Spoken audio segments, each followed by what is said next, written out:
Sifunde kuLuke chapter 9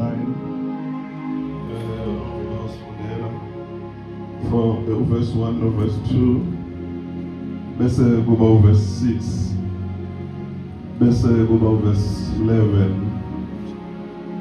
bese sigcina ku 41 and 42. So Luke chapter 9 verse 1, then verse 2 bese kuba verse 6, 11, 41 and 42 bese sigcina ku Luke chapter 10 verse 1, verse 19 only. Luke chapter 10 sizofunda nje verse 19 ku Luke chapter 10. Hallelujah.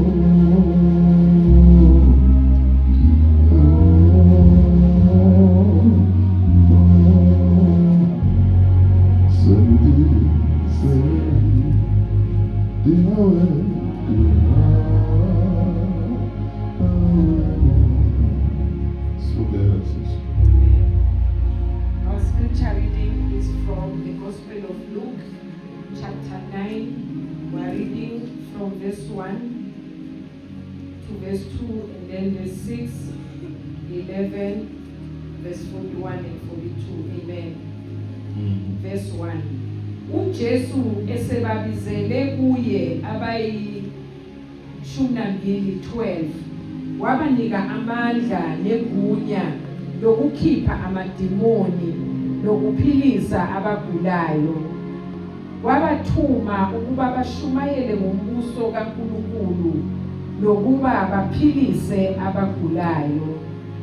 Verse 6. Baphuma-ke badabula imizi ngemizi bevangela futhi bephilisa abagulayo ezindaweni zonke. Verse 11. Kepha izixuku sezazi ngaloko zamlandela, wazemukela, wakhuluma kuzo ngombuso kaNkulunkulu, wabaphulukisa abadinga ukuphulukiswa. Verse 41. UJesu waphendula wathi, hawu sizukulwane esingakholwayo ngesonakeleyo, kuyoze kube nini nginani nginibekezelela na? Ilethe lapha indodana yakho. Verse 42. Kuthe iseza idimoni layiqumba phansi layihlukumeza kakhulu, uJesu wawukhuza umoya ongcolileyo, umfana waphiliswa, wayesembuyisela kuyise. Amen. Amen. Our second scripture reading is from the book of Luke chapter 10. We are reading only verse 19. Niyabona ngininike igunya lokunyathela izinyoka nofezela naphezu kwamandla wonke esitha, akukho lutho oluyakunilimaza. Amen. Siyabonga Baba izwi lakho elimandla yilo Nkulunkulu wethu egcwele sigcine kulo esiphila ngayo. Sikhuleka ukuthi vele lona kithi namhlanje siyibandla lakho ekhaya likaJesu Kristu. Amen. Hallelujah. Where we read Bazalwane in Luke chapter 9, the Bible says Jesus called his 12 disciples. Hallelujah. And when he called them to himself, the Bible says he gave them authority and power over all demons. Hallelujah. And also gave them the power to cure diseases. Hallelujah. So he gave them authority and power over all demons. Not some demons, but all demons. And then he also gave them power to cure all diseases. Isho njalo in New King James. Hallelujah. Should these guys were practitioners because they were curing. Hallelujah. Amen. So he gave them power to do what was about to cure diseases. In other words, it was an extension to say, from now on, not only Jesus will cure diseases, but these practitioners will cure diseases too. These practitioners will cast out devils too. Hallelujah. Amen. Hallelujah. Amen. And in verse 2 it says, he then sent them. Because uNkulunkulu akamthuma umuntu engam-equiphanga for umsebenzi akuthumele wona. So there is a chronology in verse 1 ukuthi wababiza wayesebanikeza amandla. Nkosi yami, kuyenzeka kwesinye isikhathi ukuthi senze iphutha ukuthi singezi ngesikhathi esibiza bese sivele siyahamba siyokwenza into esinga-equiphelwanga yona. Nabantwana bakaNkulunkulu-ke abavelanga bahamba, waqala babizela kuye, wayesebanikeza amandla negunya phezu kwawo bonke oboya babo, wasebanikeza namandla okuphulukisa abagulayo. Uthe mayesebona ukuthi sebanikile wasiyabathuma wathi hambani. The Bible says in verse 2, he sent them to go and preach the gospel of the kingdom and to heal all diseases. Remember in verse 1 he had given them power to cure diseases. Now because they have power to cure diseases, says go and preach the gospel of the kingdom and then heal whoever is sick. So in other words, the instruction carried everything. That one, you will preach the gospel of the kingdom. Hallelujah. And after you have preached the gospel of the kingdom, you are going to heal all those that are sick. Hallelujah. Amen. So the mandate was complete, Bazalwane. Because today we're talking about the manifestations of the Spirit, or if you like, the supernatural manifestations. So uthi uma singabantwana bakaNkulunkulu, we are equipped to preach the kingdom. That is why we are saying we are advancing the kingdom. And then as we preach the kingdom, we are empowered and authorized and licensed to heal the sick, to cast out devils. Hallelujah. Amen. Then again, verse 6, they went into towns and they preached the good news and they healed everywhere. Hallelujah. Amen. They went into towns, which means different towns. And wherever they stepped in, they preached the good news and they healed everywhere. Hallelujah. Amen. Then in verse 11, it's a situation whereby when you start from verse 10, Jesus had taken his disciples, and he separated his disciples via into a private desert.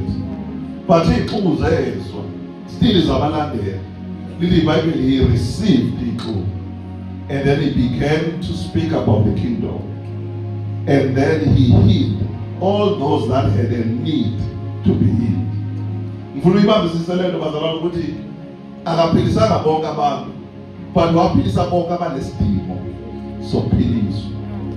Bakhona abantu abagulayo kodwa abangenaso isidingo sokuphiliswa. Manje uNkulunkulu uphilisa abanesidingo sokuphiliswa. Into eyenza ukuthi bangabe naso isidingo sokuphiliswa ukuthi abanako ukukholwa ukuthi uNkulunkulu angabaphilisa. So as a result, they don't develop a need, a demand for healing from God ngoba abakholwa ukuthi uNkulunkulu angabaphilisa. So when the Bible wabe esephilisa ehamba nabafundi bakhe.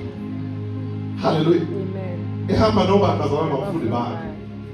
So ngamanye amazwi wayebenzela ama-practicals ukuthi njengoba senginikile amandla kwenziwa nje na. Ufika ushumayele kanje, mase ushumayele kanje uyabaphilisa kanje. Now uma ngabe indaba siqala from chapter 4, 5, 6, 7 and 8, because njengoba sesi chapter 9 and 10, Actually, we have 7 chapters. So indaba mase siqala from chapter 4. Iqala la uJesu lithi iBhayibheli uJesu weza mawuqala from verse 1 lithi wayegcwaliswe ngamandla kaMoya Ngcwele. He was filled with the power of the Holy Spirit and he was led into the desert. Now, like chapter 4 might lead into the desert. He had fasted for 40 days and 40 nights and now he was hungry. And when he was hungry, the devil came. Wamthembisa lokho nalokho wathi hayi ungaphendula manje wenza isinto.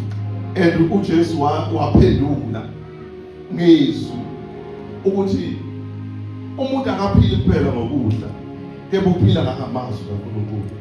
Waqhubeka uSathane namathesta ahlukene eyokugcina uzomgibeza entabeni eJerusalem. Wathi hama indodana kaNkulunkulu ungayiphosa phansi ingelosi izokumukela. Wathi uJesu izwi lithi ungabomlingi uNkulunkulu uJehova uNkulunkulu wakho. Verse 11 wabe siyahamba uSathane. Lithi bangabe buya lapho ehlane wabuya namandla kaNkulunkulu. Mayebuya eJerusalem wabuya namandla. Uthe mayefika lapho bawuqala from verse 18 lithi wafika kwisynagogue wafica behlezi phansi. Ukhona nabaFarisi wasethatha incwadi. Wathi mayivula lencwadi wavula nje lapho ukuthi khona umoya kaNkulunkulu phezu kwami. The Spirit of the Lord is upon me. Was that he has sent me to preach the good news to the poor. He has sent me to set free the brokenhearted. Hallelujah. He has sent me to set free those that are oppressed. Hallelujah. Hallelujah. That is what he declared there in verse 18 and 19. Lithi iBhayibheli wakhuluma waseyivala incwadi wahlala phansi. Lithi bonke abantu amehlo ayebheka ngakuyena ukuthi lithi basebebuzana mawufika verse 31 lithi basebebuzana ukuthi what kind of a word is this? Uhlobo luni lwezwi lolu na? Lithi ngoba he teach with authority, ufundisa ngegunya. Shunga members babekade bezwa abaFarisi befundisa. Kodwa bezwe ukuthi kuhlukile lokho. Lo ufundisa ngegunya uhlobo luni lwezwi lolu na? Hallelujah. Hlobo luni lwezwi lolu na? Lithi khona lapho mawuqhubeka verse 43 42 43 kanti usafundisa nje kanjalo kwakukhona oyenomoya lithi iBhayibheli unclean spirit. Shouldn't remember it's a demon. Lithi iBhayibheli esakhuluma uJesu esakhuluma nje idemoni alaba suffocated kunomuntu laseliyamemeza. Lithi iBhayibheli he cried out with a loud voice, what is Jesus, Son of God? What do you have to do with me? Lithi because I know you are the Christ, the Son of God. Lithi iBhayibheli wabe sethi verse 35 be quiet. What might be quiet was said come out of him. And then lithi iBhayibheli umoya waphuma ngaphandle kokumlimaza lo ombambile. Ngaso leso sikhathi belalele. Hallelujah. Then verse 36 lithi they were amazed. But lithi they were amazed but ngisho amadimoni ayamlalela. Hallelujah. Lithi they marveled, they were surprised. Hallelujah. They were surprised. Then we have chapter 5. Uthola la lithi iBhayibheli wathi uma ngabe eqeda lapho uyaqhubeka njalo kuyije. You know, la chapter 5 uthola la khona izika ezenzakalayo emazalwane. Number 1 uhlangana noPeter bayadoba. Ube uhlangana nabo bengakamazi, bengakabizwa, bengakabi nabafundi ngaleso sikhathi. Uhlangana nabo bayadoba. Bakade bedoba ubusuku nemini bengabambi lutho. Uthi uJesu kubophonsana amanethi niwaphonsele ejuleni. Hallelujah. Lithi wabone kumkhumbo wodwa. Hey, usakazi ngaba nenhlanhla nawe uJesu kube khona kubolekayo kuwe. Lithi wabone kumkhumbo wodwa wasesebona usizi labo akababuzanga futhi. He knew ukuthi they were toiling. And these people were professional fishermen. Wathi phonsana amanethi ejuleni. Wathi uPeter Nkosi kade sithole ubusuku bonke. Wathi kodwa ezwini lakho at your faith we shall lay down the nets. Lithi wabe seyafundisa ehlezi enkundleni. Lithi babe sebedonsa ofisha abaningi kangangokuthi umkhumbi wabo wawusika. Baze babiza ibackup, babiza abanye ukuthi abazobasiza kulento le ababhekene nayo. Bafika lapha nemkhumbi yabo nawo nemkhumbi yabo yazika nayo. Hallelujah. Yaqhuma imkhumbi ngoba kwasekufike uNkulunkulu. Ilapho ke khona uPeter wathuthumela khona wathi Nkosi suka kimi. ngoba ngiyisulu wathi uJesu awukakhathazeki kusukela namhlanje usezodoba ufisha usezodoba abantu lithi base bemlandela lapho manje lithi khona lapho kwakuPeter kukhona namadodana kaZebediya uJames no John bamlandela baqala bamlandela abakakhona njengabafundi bakhe because kwesisikhathi uyalandela ngaphambi kokuqoqa before the appointment there is a following. Hallelujah. So lithi uNkulunkulu ke uma sesebehamba kanjalo sebehamba naye khona lapho ku chapter 5 wafika eCapernaum. Uma efika eCapernaum nakho beletha lo oshawe uhlangothi. Hallelujah. Paralyzed. Hallelujah. Elokwazalwa eparalyzed bafika ukuthi igcwele baze bavula iroof phezulu bakuze babehlise imethi yakhe azafinyelela kuJesu. Kwangamadoda awu4 la lithi uJesu wababaza ukukhona kwabo laba bantu. Wabe sethi kulona oshawe uhlangothi indodana yami izono zakho zithethelele. Bathi laba abaFarisi onjani lo muntu othi uthethelela izono. Lithi uNkulunkulu wasebuza wasethi kupho kahle. Ikupho kulula ukuthi izono zakho ithethelele nokuthi thabatha uhlaka lakho usukuma uhambe. Wasethi ukuze nazi ukuthi indodana yomuntu inegunya sengithi kulona thabatha uhlaka lakho usukume uhambe. Lithi wasukuma lo wathabatha uhlaka lakhe wahamba. Bambangala abantu ukuthi kwenzakalani. Hallelujah. Bambangala abantu ukuthi kwenzakalani bazalwane. Hallelujah.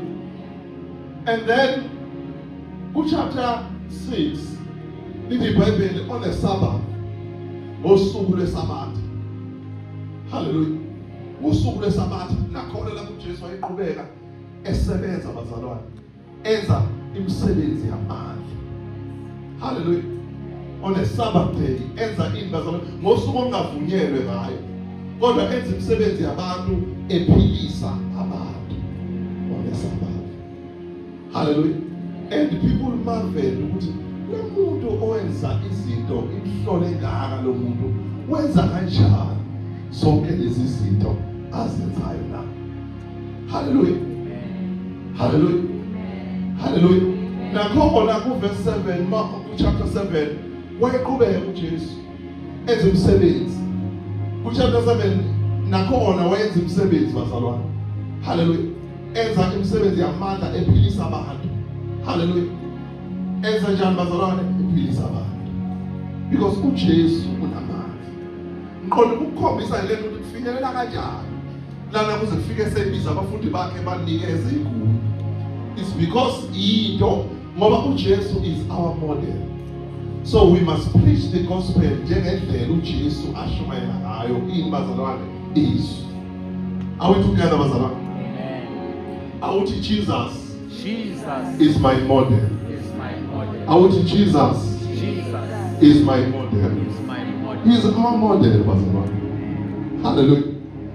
You know, he is our model. Uyazi ukuthi uJesu ngendlela yenza ngayo izinto abantu babeba provoked. Bona laba abakuthiwa abafundisi. Lapha ku chapter 6 waqale wathi nje hayi bathi babembuza indaba yeSabatha wathi hayi I am the Lord of the Sabbath. Leli iBhayibheli they were angry. Esafundisa khona lapho kwakukhona lo onesandla esishwabene a deformed hand. Leli iBhayibheli wambizela phambili. Wathi sambizela phambili lithi babese bembuka bethi soke sibone ukuthi uzokwebelapha ngeSabatha ngoba kuvumelekile ukusebenza ngeSabatha. Bathi bengaphumiselanga ukuthi Jesu wazi ukubacabanga nenhliziyweni zabo.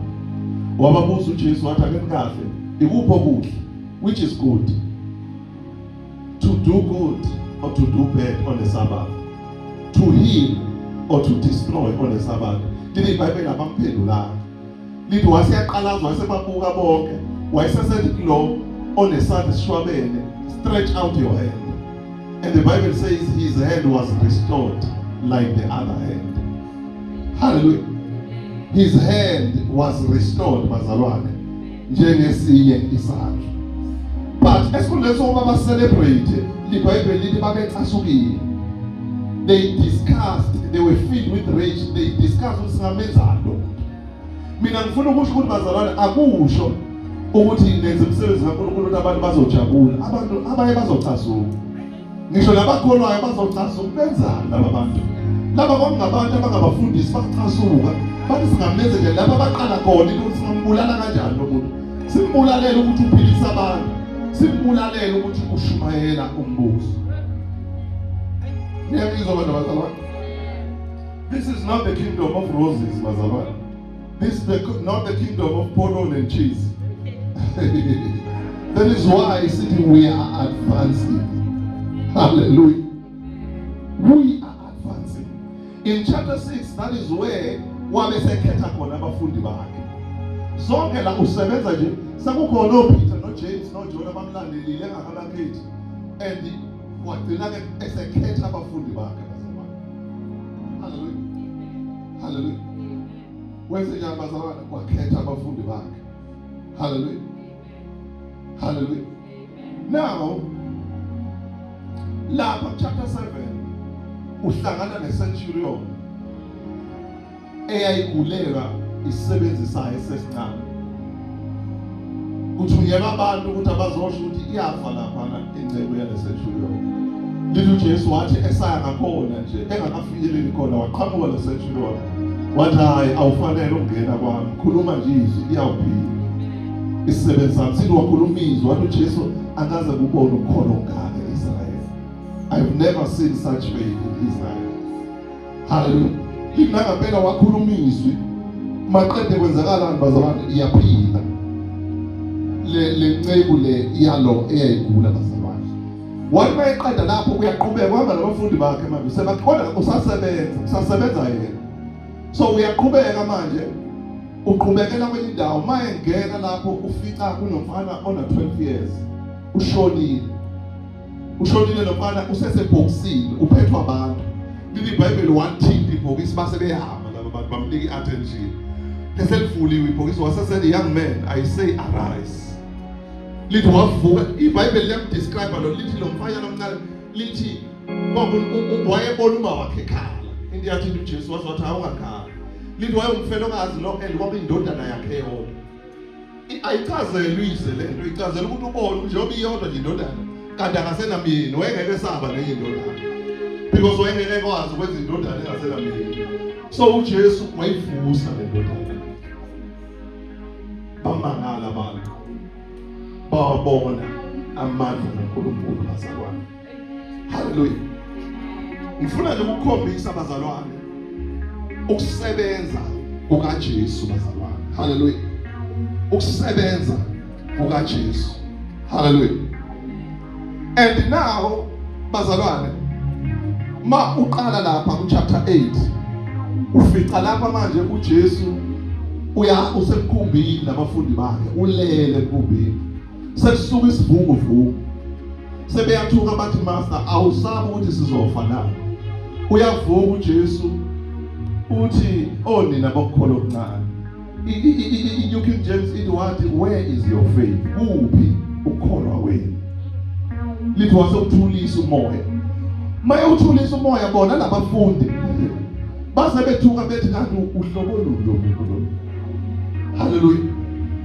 Uhlobo luni lo muntu. What kind of a man is this? They were walking with him. Kodwa abantu mangala. Sakathi singangahamba noJesu esingamazi ukuthi uhlobo luni. Hayi bazalwane. Inkinga ukuthi sihamba noJesu esingamazi ukuthi uhlobo luni. And laba angibasoli ngoba it was the discover. Babeqala ijeni yakhe thina sesibhalelwe konke embhalweni. Sekurivulwe kwabo asikwazi thina ukuba njengalaba sibe ne-excuse ukuthi ayingani nabafundi bahamba naye bengamazi. Thina sesibhalelwe konke ingakho nginikhothele imibhalo kusukela chapter 4. So that nizombona ukuthi ubani lo Jesu. Sisho njalo ngePassover sithi what manner of man is this? Babuza bathi hlobo luni lo muntu lo. Hayi Nkosi yami. Hlobo luni lo muntu lo. Hallelujah. Bathi ngoba uthulisa ngisho amanzi nomoya. And mayethulisa kuyamlalela. Lithi bantu besamangele kanjalo base bedlulele eMagadara and the Gadarians. Uma bengena bathola lo oyewuhlanya ehlala ngasemathuneni. Hayi bazalwane iBhayibheli standard namhlanje. Hallelujah. Bamthola eyamahala ikhokhela. Bamthola uhlezi ngasemathuneni. lithi iBhayibheli balimdescribe lithi wayenamandla eseboshwe ngamaketanga futhi waqabula njalo lamaketanga. Lithi mayeqhamuka nje uJesu wakhala wathi, Jesus, Son of David, what do I have to do with you? Wathi, please don't torment me. Lithi iBhayibheli wabe uJesu esekhomanda lamadimoni, warebuka lamadimoni, waqala wabuza ukuthi ningobani? Bathi we are the legion kusho isibaningi. Wasethi uJesu phumani, base beyacela isicelo sinike nje permission ukuthi siphumele kwiswine, a head of swine izingulube, ukuthi siphumele kwiswine. Lithi uJesu wasebanika permission, lithi mayephuma lamadimoni uzobona lo muntu wayesenkingeni engakanani. Mayephuma agijima lezi ngulube njengeyinhlanya, zabheka emanzini zafike zayiphosa, bebuka abayilu ngicabanga laba ababelusa ukuthi hey ungathini ulusa umhlamba ugijime.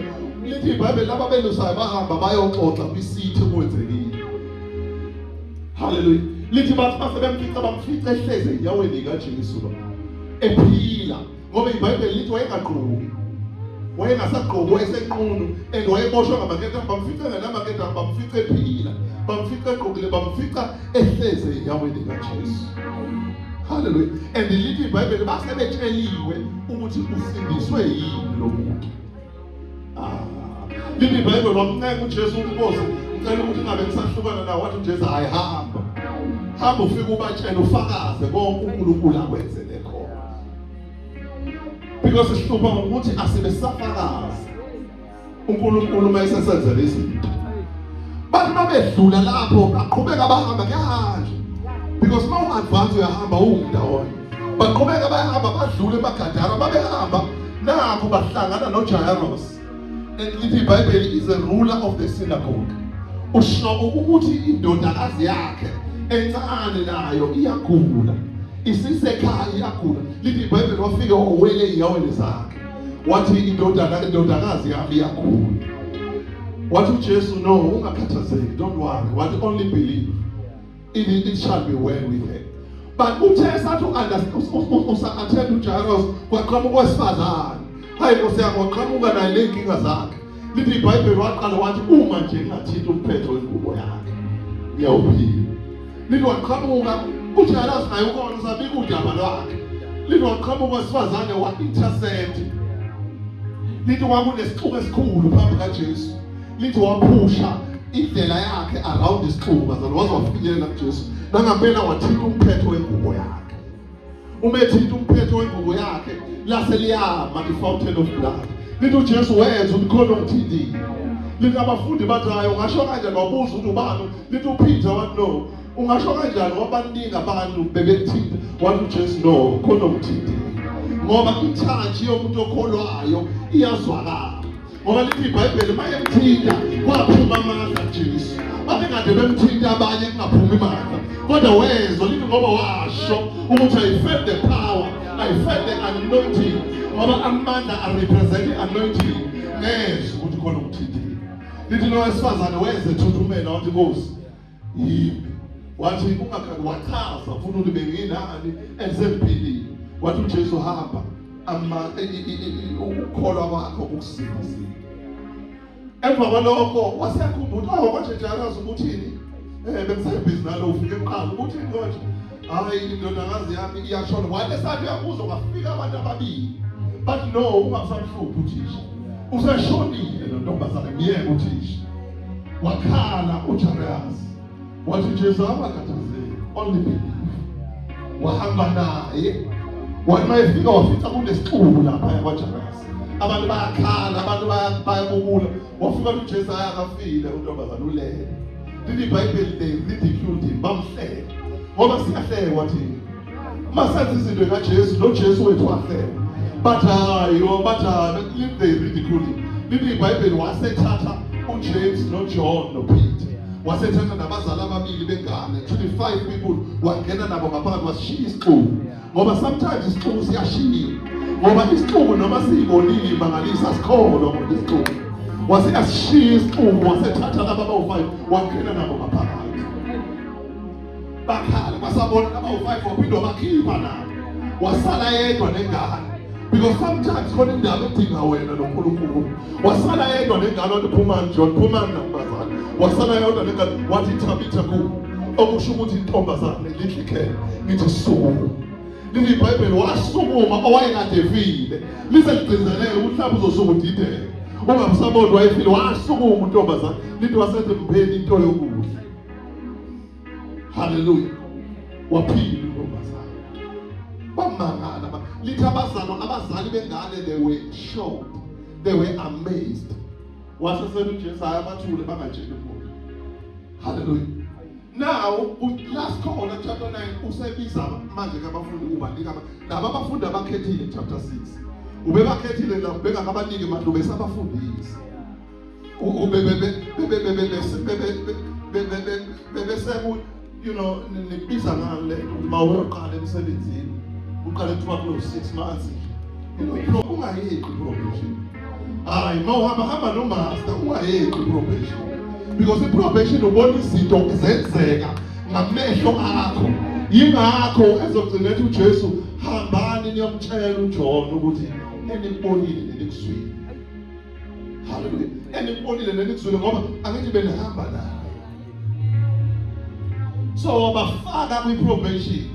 Konke lokhu makehamba esindisa indodakazi kaJairus evusa indodana efileyo mama uthi lenza zonke lezi uhamba nabo esindisa lo onamadimoni emagadara ohlanyayo esindisa lo wesifazane uhamba nabo kodwa akabanika amandla uyabafundisa uhamba nabo because khona izinto okufanele uyifunde ngokuhamba nomuntu ogcotshiweyo ngokuhamba nomuntu osetshenziswa uNkulunkulu uhamba ubuka uhamba umfundi uhamba ufunda banikezwa amandla kodwa sebefundile. Hayi bazalwane, hayi madoda yazi le ayiqali ngamandla iqala ngesifundo. Isifundo kungekho mandla kungekho kunye masefundile nawo amandla nanti igunya. Noma futhi sebenikiwe amandla sebenikiwe igunya kodwa usahamba nabo usenza nabo izinto. Uthi verse 19 ka chapter 10, I have given you power and authority nginikezile igunya namandla phezu kofezela nabo bonke athi akukho okuyokulimaza. Bazalwane sinamandla bazalwane. Hallelujah. That is why in John 14 verse 12 athi these works that I do you shall do as even greater works than this because I go to the Father. Usho kahle ngoba kade hamba nabo wabaqeqesha wabanikeza amandla uthi ke manje seniyoyenza imisebenzi. Yingakho masufika kwi-book of Acts benza yonke le misebenzi ngoba baqeqeshiwe bafundisiwe banikiwe namandla and lawo mandla anikiwe nathi bazalwane. Because mawuqala chapter 10 uthola khona la besho sebejabula nabesibethi hey weJesu hey ayazi wena awuyibonani mhlolo sithe sihamba sabona amadimoni abeqathanga ngapha nangapha amadimoni ehewula bejabula nawo imnandi le. Hallelujah. Uthi uJesu I saw demons falling from the sky. Hallelujah. Hallelujah. Hallelujah. Uthi kodwa ningajabuleli lokhu jabulelani ukuthi amagama enu abhaliwe. Hayi Nkosi yami. Sekwenzekile konke senwenzile onke amandla kodwa abhaliwe yini amagama enu na? Useyasho ke ku verse 19 ukuthi ninikezile amandla ekhulu phezu kwayo yonke imimoya. Bazalwane asingaba ama-disciples ahuqa ubuthongo. Sinikeziwe amandla negunya. Silandisiwe from chapter 4 uJesu wagcwaliswa kanjani amandla. Walindelwa kanjani ehlanya. Walingwa kanjani uSathane. Wabuya kanjani namandla. Wafundisa kanjani ngokuthi umoya kaNkulunkulu phezu kwami. Haleluya. Wafundisa ngegunya baze bababaza ukuthi ufundisa ngegunya. Wenza kanjani imangaliso zonke.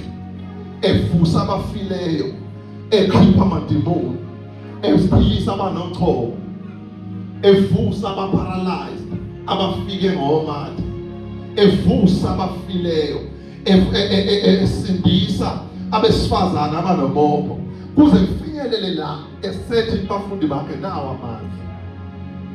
Bazalwane, asibe ama-stewards akahle amandla kaNkulunkulu. Angeke sishumayele ivangeli lombuso abantu bengaphili. Angeke sishumayele ivangeli lombuso abantu beqhubeke bebe namadimoni. Ngoba izwi kaNkulunkulu alishintshi. Hallelujah. Alishintshi ngakho hlabeletha alijiki izwi la alishintshi ithini esishintshayo. Ithini okufanele sishintshe sibe ama-stewards amkholwayo uNkulunkulu. Sibe ama-stewards amkholwayo uNkulunkulu. Hallelujah. Hallelujah. Kulama chapter ngafundile khona la ngishiye khona ukuthi wadlulela nakwaPeter. Wafika umaka eloka Peter egula. Wafika umbamba ngesandla wakhuluma izwi waphila. Lithi izwi kaNkulunkulu emva kwalokho mayesoka kwaPeter baletha bonke abagulayo kuye nabakhwelwa amadimoni. Lithi wabaphilisa, wabaphulukisa, he healed them. Hallelujah. Wenze njani bazalwane? Wabaphilisa. Hallelujah. So uJesu wayeyazi mandate yakhe ukushumayela umbuso aphilisa abantu akhipha amadimoni. Ushumayela umbuso aphilisa abantu akhipha amadimoni. Ushumayela umbuso aphilisa abantu akhipha amadimoni. Hallelujah. Uma siqale mistake saluza lokushumayela umbuso angeke sifinyelele ekuphiliseni abantu, angeke sifinyelele ekukhipheni amadimoni. But kuyenzeka na umbuso ushumayela kodwa singabi nawo ukholo ukuthi bese siqhubeka siphulisa abantu sikhipha amadimoni. We have been given power to cure diseases. It's a supernatural power. We have not gone through any, a visible medical school, but we have been with Jesus. And we've been with the anointed of God. We have followed, we have seen how the gospel is preached. We have seen how the power of God is demonstrated. That was our training. That was our graduation. Hallelujah. That is our graduation. Jehovah sisho nalapha ukuthi to train and raise the giants of faith. Hallelujah. To train is to preach in front of you. Ubone ukuthi sishumayela kanjani. Is to lay hands on the sick. Ubone ukuthi senza kanjani, so that you can also do the same thing. That is your training. That is your training. Because noma ungaye eBible College, asifundiswanga eBible College ukuthi sibeka kanjani izandla, sikhasta kanjani amadimoni, asifundiswanga lokho sekufundiswa ama-practicals nawo enzeka ngesikhathi uNkulunkulu esebenza, bese siya-observe, bese uNkulunkulu uyasigcwalisa nathi, bese nathi senza kanjalo. But masingatholakala endlini kaNkulunkulu, masingenamuntu esimlandelayo, asizukuba nathisha. Nalabo abantu babe nothisha, ingakho babebuye bembize ngothisha. Nalabo abantu babe no-master, ingakho babuye bembize ngo-master, because babefunda kubo, wabanikeza amandla. Le nto lena bazalwane iqonda ukunalifana lento ukuthi awasalanga kuJesu lamandla adluliselwa kithi. So asikwazi ukuthi silokhu siwakhomba kuJesu kodwa ebesedluliselwe kithi. Thina sinikwa khona igama ukuthi leli gama likaJesu lo lelisilayisensayo ukuthi si-demonstrate lamandla naleli. Umbuzo ukuthi siyakwenza nalo. Hallelujah. That is the $1 million question. Ukuthi siyakwenza nalokho. Hallelujah. Namhlanje siyamkholwa uNkulunkulu ukuthi akukhona ogulayo uyaphila namhlanje. Uma kukhona oxakekile uhlaselwe uSathane uyakhululeka namhlanje. Hallelujah. Hallelujah. Asimrepresente kahle uNkulunkulu bazalwane. Hallelujah. Asimrepresente kahle uNkulunkulu. Peter, no Paul, no John bakwenza okwabo. Okwethu asikwenze nathi. Hallelujah. Nathi njenge-SFMI okwethu asenze njani bazalwane? Asikwenze. Hallelujah. Hallelujah. Asimele njalo.